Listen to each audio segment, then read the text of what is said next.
Happy Friday! My name is Quinn Emmett, and this is Important Not Important, Science for People Who Give a Shit. The newsletter features the most important science news of the week, how you can think about it, and most importantly, what the hell you can do about it. I'm so excited to share that we are finally on YouTube, where you can find the weekly newsletter, like this, our deep dive conversations, and even shorts. So much more to come there. The link to listen and subscribe is in your show notes, or if you're on YouTube, right here, I guess. Once you're there, just hit subscribe right now, please, to get this newsletter every Friday. Plus, my conversations with the world's smartest people on most Mondays. You can find the email version and links to everything we do at importantnotimportant.com. The link is also in your show notes, or if, again, you're watching my face, in the description below. A quick PSA. I is 100% independent and mostly reader-supported. The newsletter is free to all, and so is the podcast, but to pay it forward and support our work, to get weekly deep dive essays from me and sometimes guests, and to connect with other listeners like yourself and get an invitation to our community in the delightful comment section, please consider becoming a member for just $5 a month. Visit importantnotimportant.com/membership to become a member today. It is October 21st, 2022. In climate change news, plant-based meat has been on quite the roller coaster the past couple years. Beyond Meat went public in 2019 with one of the best performing IPOs by a US company since the late 1900s, which is how my 9-year-old described the 90s, Please Kill Me. Beyond and their sexiest competitor, Impossible Foods, signed deals with Dunkin' Donuts and McDonald's and others, improved their core product time and again, released some delicious chicken nuggets, and basically helped normalize plant-based meat. But over the past year, Beyond stock has cratered along with the rest of the market, and the company's planning to lay off 19% of their workers soon. So forget for a moment that Beyond's CFO recently and quietly bailed, and that the COO not so quietly bailed after biting a dude's nose off. The question is, what does all of this say about plant-based meat as a category? I don't think the category is a novelty any longer. There's so much more competition from major food producers like Tyson. People get it. To their credit, Beyond and Impossible have made products that are often, and again, arguably, indistinguishable from the real thing. But they need to be more than that. Keep in mind the pressure here. We need this category to work. Meat drives most of worldwide deforestation, 60% of global emissions from agriculture, and together with dairy, almost 15% of total global emissions. Meat dominates land use, water use, antibiotics, monocrops, fertilizers, and more. So options are great, and vegetarians will maybe pick a version that's more, shall we say, carrot forward. But to convert everyone else, literally everyone else, we need to regulate the shit out of real meat. 2, raise awareness over beef emissions, and Google's trying to do that. 3, tax cow burps, among many others. But the most important thing we can do, we need look-alike and taste-alike burgers and nuggets and sausage to be flat out better than the alternative, like how Teslas were, or more recently how the electric F-150 truck is being positioned. We're so close. We need a better burger, full stop. Here's what we can do. Visit votesaveamerica.com and help elect progressive state and federal candidates who will help shift our diets and land use towards healthier, more sustainable food systems for farmers and consumers alike. In COVID news, as a plethora of Omicron subvariants tangle with one another for the right to our everlasting souls, it's worth asking just how far we've come. This week, biotech headlines trumpeted the claim that, having proven the technology works and is safe, and it is, that mRNA cancer vaccines are just a few years away. This, as less than 10% of eligible Americans have gotten the upgraded bivalent booster using the exact same tech. Mostly because we simply haven't talked about the boosters enough, and or because when we do, the talk is muddled, or it's a hotbed of misinformation, mostly fueled by Facebook. You should really read the link in the newsletter. So yeah, we've had some successes from COVID, and we've even normalized some of them, but we should keep building on those and demanding more and better.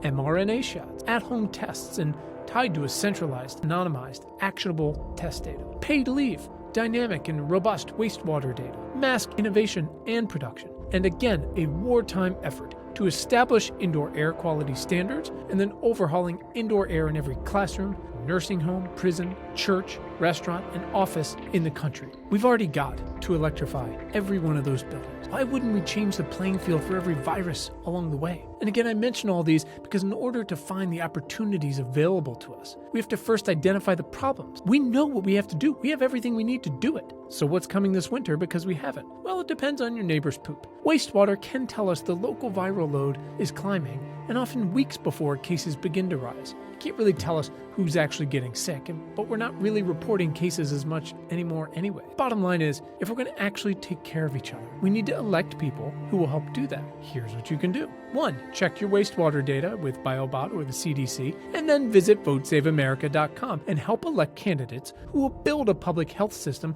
that benefits all people every day, not just the really bad ones. In food and water news, 1 year ago, baby formula became hard to find. A few months later, a nationwide recall made finding formula somehow even harder. The context remains the same. Incredibly high regulation resulting in very little competition and very few expensive factories that can actually produce the stuff. From CNN, by way of a U.S. Census Bureau survey, households with an annual income of less than $75,000 were twice as likely as those with an income of $100,000 or more to report trouble getting baby formula last month and to say that they have a week or less of formula on hand. Unacceptable. Biden and company have imported almost 1 billion bottles of the stuff from Europe. But 747s packed with precious baby formula like some fucked up Mission Impossible sequel isn't exactly a recipe for long-term success. And the FDA, which again should be broken up, actually agrees. Having a baby in the US is dangerous and expensive enough compared to the other developed countries. There's zero room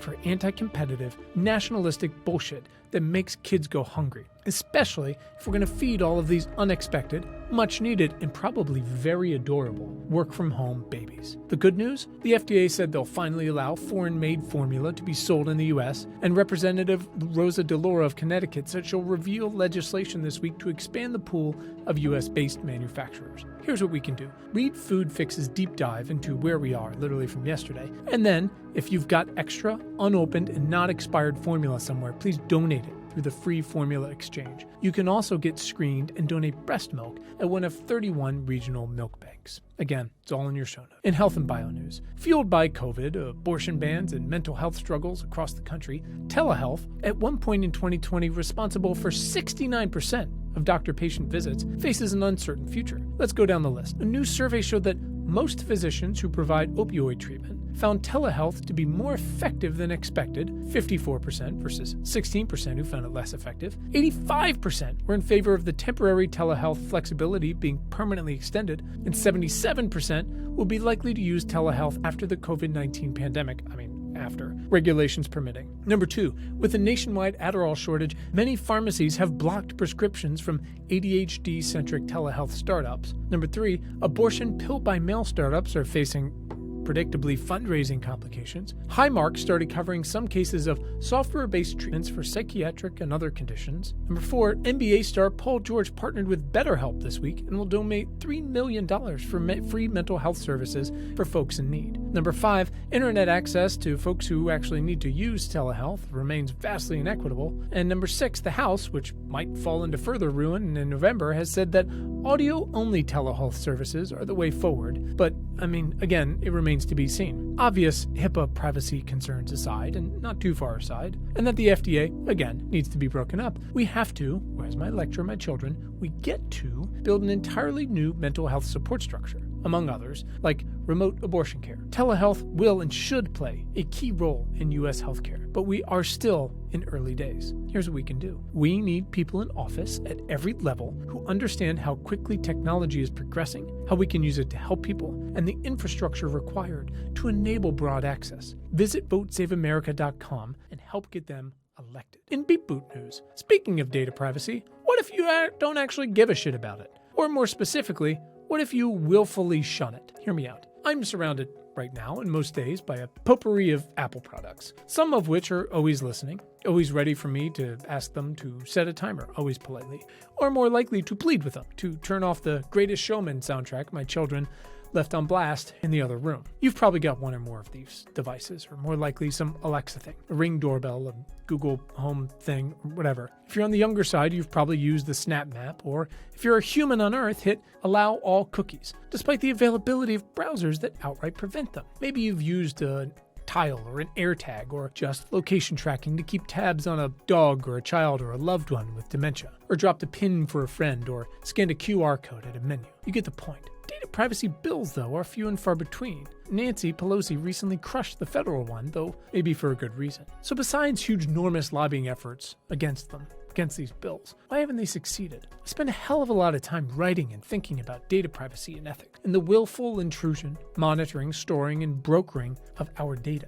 But there's no denying that most of the time, we invite it. And I think that's because, despite all of the words spilled, we demand convenience. And there's just really been no day-to-day, much less life-altering implications for what Chris Gilliard calls luxury surveillance. And then Dobbs happened, and a collection of U.S. states immediately put into effect abortion restrictions or bans. And a whole bunch of companies that tracked your location, or your period, or both, realized they were suddenly holding a whole lot of data that could incriminate you, or them both. Here's what's next. I don't know. Big tech, and particularly Amazon, want your house crawling with devices. But how will abortion and state privacy laws affect not only lives, but their bottom lines with the market cratering? Here's what we can do. Look, GPS is great. So is electronic health records, and Apple Watches, and biometric border control. Maybe. Powerful search. But we should make sure that the companies and governments that build them and use them only collect what they absolutely need and transparently, and not use it against us. Visit votesaveamerica.com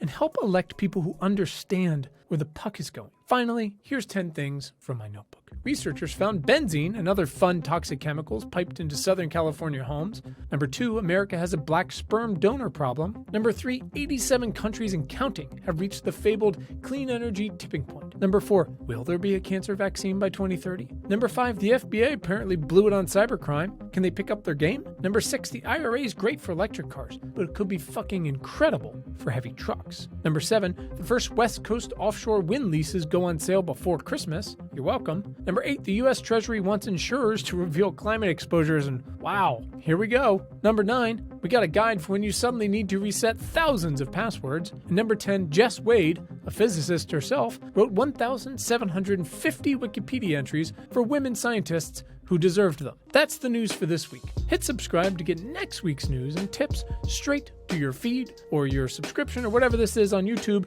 To go deeper, hit the link, visit importantnotimportant.com. Thanks for being part of our community. Thanks for giving a shit. Have a great weekend.